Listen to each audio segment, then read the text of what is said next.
Este guión te atrapa de inmediato con una potente pregunta retórica.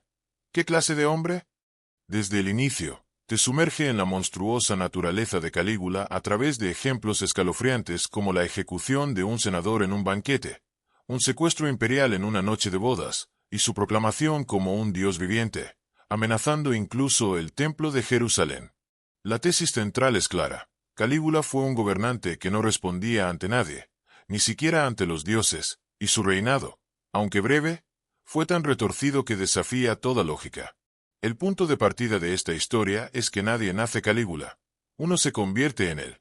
Continuando con el misterio de cómo se forjó el monstruo, la historia nos lleva a los orígenes y la formación del futuro emperador, Gayo Julio César Augusto Germánico, nacido el 31 de agosto del año 12 después de Cristo en Antium. Hijo del célebre Germánico y Agripina la Mayor, su linaje conectaba directamente con las poderosas casas Julio y Claudio. Desde su infancia militar, acompañó a su padre en campañas, donde se ganó el cariñoso apodo de Calígula, Botitas, por su armadura en miniatura, un hombre cuya dulzura contrastaría brutalmente con su sombrío futuro. La tragedia familiar, marcada por la sospechosa muerte de su padre en Siria, posiblemente a manos de Sejano o Tiberio, el exilio y eliminación de su madre Agripina, y la muerte de sus hermanos mayores, lo dejó solo, perdonado quizás por su juventud o por su silencio estratégico. Este periodo de aprendizaje en Capri, bajo la vigilancia directa de Tiberio y rodeado de banquetes decadentes y juegos políticos mortales, le enseñó una cruda lección. En Roma, no sobreviven los justos, sino los astutos. Este conocimiento lo preparó para su ascenso al poder y su dramática transformación. Tras la caída y ejecución de Sejano y la muerte de Tiberio, algunos dicen que con ayuda, Calígula se convirtió en emperador. Inicialmente, su reinado fue prometedor, liberando prisioneros, perdonando deudas y organizando espectáculos, lo que le valió ser recibido con júbilo, como si fuera un nuevo Augusto. Sin embargo, un punto de inflexión llegó con una grave enfermedad que, tras su recuperación, lo dejó irreconocible. Algo dentro de él se había quebrado. Ya no era el mismo hombre, ahora se creía un dios viviente. Este guión subraya un concepto clave. Lo que siguió no fue un gobierno, fue una advertencia para la historia. Cuando un hombre con traumas, poder absoluto e inseguridades profundas se cree un dios, lo que ocurre deja de ser política y se convierte en locura institucionalizada. Sumido en su nueva realidad como dios viviente, Calígula se entregó a la autodeificación y un delirio de grandeza sin precedentes. Sus actos de divinización incluían la blasfema orden de decapitar estatuas de dioses y reemplazar sus cabezas con la suya, un gesto documentado por Suetonio que no solo mostraba su arrogancia, sino que era una declaración de guerra simbólica a la religión romana. Se presentaba como una divinidad en persona en templos, incluso en uno conectado directamente a su residencia imperial, realizando apariciones teatrales ataviado con túnicas doradas, coronas e incienso. Sin embargo, hubo un límite que incluso él casi cruzó: el templo de Jerusalén. Calígula ordenó colocar una estatua suya en el lugar más sagrado del judaísmo, donde las imágenes estaban estrictamente prohibidas, provocando una indignación inmediata y la amenaza de una revuelta en Judea que solo la oportuna intervención de Herodes Agripa logró evitar. Mientras tanto, su comportamiento errático se extendía a episodios tan surrealistas como la guerra contra Neptuno, donde ordenó a sus soldados atacar las olas con espadas para luego recolectar conchas como trofeos de guerra y celebrar un desfile en Roma. Este acto, interpretado como una sátira política, locura pura o un intento de dominar incluso a los dioses, enviaba un mensaje claro. Calígula ya no vivía en el mismo mundo que sus ciudadanos. Detrás de esta fachada de divinidad y locura desmedida, se escondían profundas inseguridades y manifestaciones de vanidad que definieron a Calígula. Su propia descripción física revelaba una apariencia enfermiza, pálido, con piernas delgadas, cuello velludo, y calvo desde joven.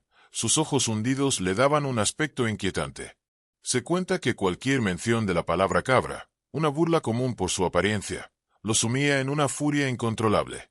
Tal era su complejo, que llegó a promulgar un decreto prohibiendo que cualquiera se situara por encima de él en público, para así ocultar su calvicie.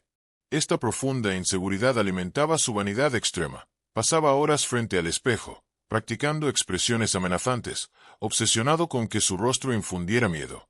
Desesperadamente, quería parecer un dios, pero en el fondo, Calígula temía no ser más que un hombre pequeño disfrazado de monstruo.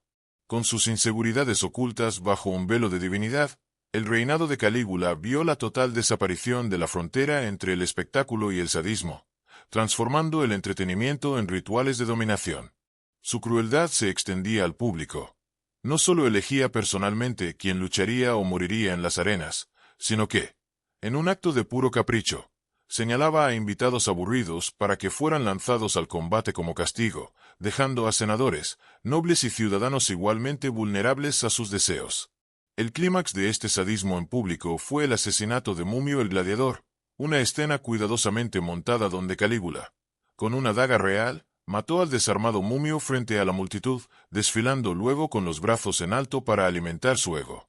Esta perversidad se replicaba en sus banquetes privados, que eran una mezcla de lujo extremo, con comidas exóticas y vinos carísimos, y abuso absoluto, donde Calígula obligaba a sus invitados a cumplir sus deseos, y al regresar, relataba los detalles riéndose y humillando a sus víctimas, como cuando secuestró a la esposa de un aliado en plena cena para proclamar su matrimonio. Estos excesos se extendían incluso al agua, con sus dos enormes barcos palacios en el lago Nemi, santuarios flotantes del exceso y las orgías privadas, cuyo descubrimiento arqueológico décadas después confirmó la tangible y real locura imperial de Calígula, todo ello a puertas cerradas, lejos de los ojos del pueblo.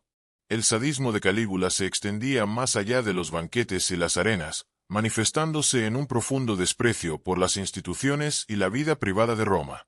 La humillación del Senado era una constante, los hacía esperar horas, los forzaba a aplaudir discursos absurdos y los humillaba públicamente con acusaciones falsas, todo con el objetivo de ridiculizar las instituciones más sagradas de Roma. Nada simbolizó mejor este desprecio que su famoso caballo, Incitatus.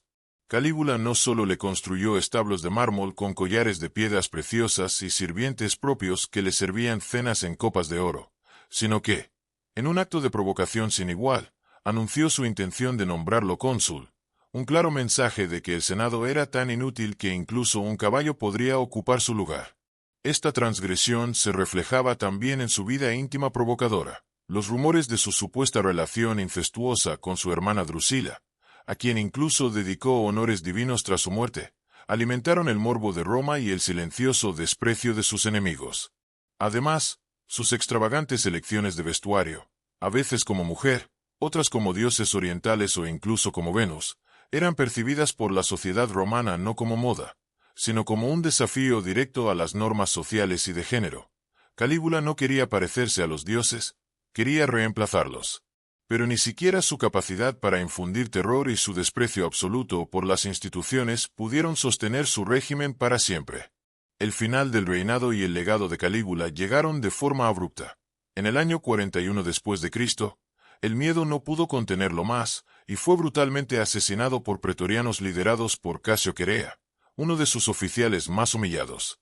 Para asegurar que no quedaran herederos de su locura, también mataron a su esposa e hija. Las consecuencias fueron inmediatas. Aunque el Senado intentó infructuosamente recuperar la República, los pretorianos rápidamente proclamaron a Claudio como nuevo emperador. Así, Calígula murió, pero su leyenda perduraría, dejando un legado imborrable. Su nombre sigue siendo sinónimo de locura imperial y abuso sin límites, un reinado que llevó al Imperio Romano al borde del colapso institucional. Su figura es estudiada, temida y debatida, pero la conclusión es innegable. El poder absoluto en manos de un hombre inestable puede convertir un imperio en su escenario personal de terror. Ahora que hemos explorado el aterrador ascenso y la brutal caída de Calígula, te invitamos a reflexionar. ¿Y tú? ¿Qué hábito de Calígula te pareció el más perturbador? Déjanos tu respuesta en los comentarios.